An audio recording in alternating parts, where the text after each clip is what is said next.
Judicial commission की supreme court में 2 ad hoc जजेस की तैनाती की मंजूरी। जस्टिस रिटायर्ड सरदार तारिक मसूद और जस्टिस रिटायर्ड मजहर आलम मियां खैल एडहॉक जज होंगे। जराये के मुताबिक जस्टिस सरदार तारिक मसूद के नाम की मंजूरी 8-1 के तनासुब से दी गई। जस्टिस मुनीब अख्तर ने जस्टिस सरदार तारिक मसूद की बतौर एडहॉक जज तैनाती पर इख्तिलाफ किया। जस्टिस मजहर आलम मियां खैल के नाम की मंजूरी 6-3 के तनासुब से दी गई। बतौर एडहॉक जज तैनाती 1 साल के लिए की गई। जस्टिस मजहर आलम मियां खैल से दोबारा रजामंदी के बारे में पूछा जाएगा।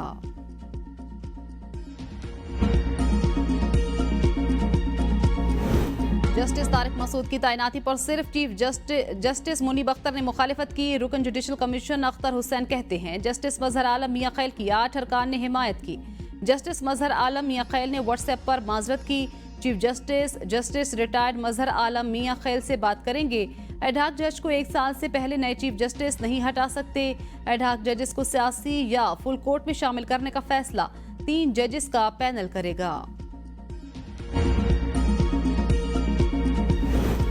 एडहॉक जजेस तकर्री की तजवीज़ उसी दिन आई जब सुप्रीम कोर्ट ने मखसूस नशिस्तों पर पीटीआई के हक में फैसला दिया। एडहॉक जजेस की सिलेक्शन के लिए कोई शफाफ तरीकाकार नहीं अपनाया गया। सेनेट में कायदे हिज़्ब इख्तिलाफ सेनेटर शिबली फराज का चीफ जस्टिस काजी फाजीसा को खत लिखा। मुस्तकिल जजेस की तकर्री के बाद ज़ेर इल्तवा मुकदमात को वजू बनाकर एडहॉक जजेस की तकर्री नहीं हो सकती। शफाफ तरीकाकार के बगैर जजेस की तकर्री परेशान कुन है। ज़ेर इल्तवा जजेस का मामला आने वाले चीफ जस्टिस पर छोड़ दिया जाए। अपोजिशन लीडर उमर अयूब ने एडहॉक जजेस की तकर्री की तजवीज़ पर तहफ़्फ़ुज़ात का इजहार कर दिया। चेयरमैन और members judicial commission of Pakistan के नाम खत में कहा एडहॉक जजेस की मुजव्वज़ा तकर्री को मुस्तरद कर दिया जाए। ये तासुर नहीं जाना चाहिए कि एक पार्टी के खिलाफ सुप्रीम कोर्ट की राय मुसावी की जा रही है। वक्त देखा जाए तो ये तासुर मिलता है। हाल ही में 8 और 5 जजेस के फैसले के फौरी बाद ये तजवीज़ सामने आई।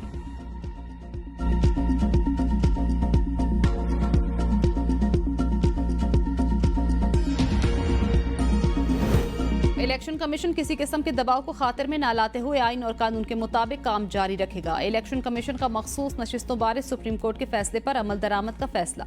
एलामिया जारी। एलामिया में कहा गया इलेक्शन कमीशन ने किसी फैसले की गलत तशरीह नहीं की। कमीशन ने तहरीक इंसाफ के इंट्रा पार्टी इंतखाबात को दुरुस्त करार नहीं दिया। इलेक्शन कमीशन के फैसले के खिलाफ पीटीआई मुख्तलिफ फोरम्स पर गई लेकिन हमारे फैसले को बरकरार रखा गया। जिन 41 सरकार कौमी असम्बली को आज़ाद करार दिया गया उन्होंने अपने कागजात में नामजदगी में तहरीक इंसाफ का जिक्र किया, न पार्टी की वाबस्तगी जाहिर की। तहरीक इंसाफ इस केस में न इलेक्शन कमीशन में पार्टी थी, न पेशावर हाई कोर्ट में और न ही सुप्रीम कोर्ट में।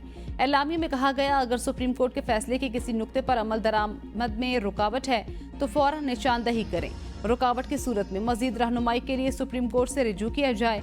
कमीशन से इस्तीफे का मुतालबा मज़ीद का खेस है। सियासी जमात की तरफ से चीफ इलेक्शन कमिश्नर को निशाना बनाने की भी मजम्मत।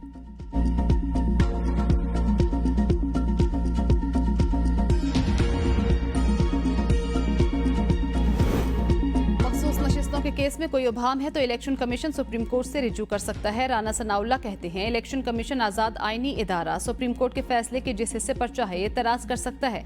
हमारा 2 टोक मौक़िफ़ है, आइन का तहफ़्फ़ुज़ करेंगे। सुन्नी इत्तेहाद कौंसिल की तशरीह क्या पीटीआई हो सकती है?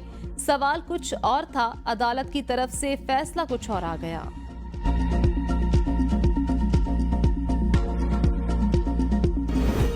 जजेस मुल्क चलने दें, जिसे वापस लाना चाहते हैं वो मुजरिम है। मखसूस नशिस्तों पर सुप्रीम कोर्ट का फैसला मुल्क में अदम इस्तेहकाम पैदा करने की कोशिश। वज़ीर आला पंजाब मरियम नवाज मखसूस नशिस्तों बारे अदालती फैसले पर खुलकर बोल पड़ी। तकरीब से खिताब में कहा चंद अफराद का टोला ऐसे फैसले कर देता है जिससे मुल्क की तरक्की का सफर रुक जाता है। हुकूमत 5 साल मुकम्मल करेगी। किसी ने सियासी अदम इस्तेहकाम लाने की कोशिश की तो हानि हाथों से निपटा जाएगा। सुप्रीम कोर्ट के मौजूदा फैसले से इंसान की अकल दंग रह जाती है। जजेस ने वो फैसला दिया जो मांगा ही नहीं गया। एक शख्स को नवाजने और एक शख्स को लाने के लिए आइन को रीराइट किया गया। जजेस फैसले जमीर की आवाज पर नहीं, आइन और कानून के मुताबिक करें।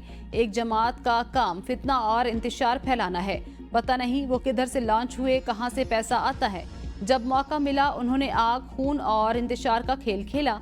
कहा जा रहा है एक औरत जेल में है, वो अपनी हरकतों की वजह से जेल में है।